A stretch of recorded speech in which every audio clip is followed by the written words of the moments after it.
In this video, I'll detail how to make keyboard bigger on iPhone. So if while using your iPhone, you discover that your keyboard is small or you don't like the size of the keyboard, then you can make it look more gigantic on your iPhone. So without using any third-party application. So if you don't know this, you found this often informative, please don't forget to like and subscribe. Now the first thing to do here to make your iPhone keyboard bigger is go to your iPhone settings. On settings page, come down and click on display and brightness. Then here, click on text size, then adjust your iPhone text size to the right like this. Now go ahead and open your keyboard like this, then you discover that you have a bigger keyboard.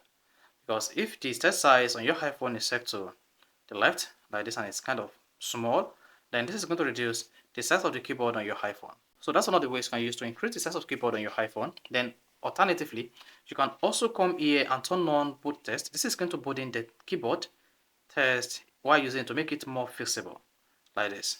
You see that? So this is going to boot in the keyboard and make it more feasible while using it. And if you don't want to use this, just return back to the normal text size and then turn this off. Also, you may want to scroll down the display and brightness page, locate display zoom. So in this case, you can see I set my iPhone to large text. If you have your iPhone set to default like this, then this is going to set your iPhone to standard. And once your iPhone screen goes blank and it comes up again, you should see the size of your iPhone screen reduced to almost the barest minimum.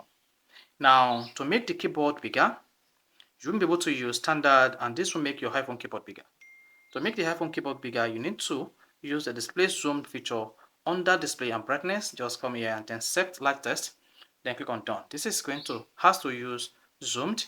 Click on that, then your iPhone screen goes blank, and once it comes up again, you should see the text and the sizes of your iPhone changes, and this also affects your keyboard size. So that is basically the few tricks you can use to make your iPhone keyboard bigger without using any third-party application. So if you found this often informative, please don't forget to like and subscribe.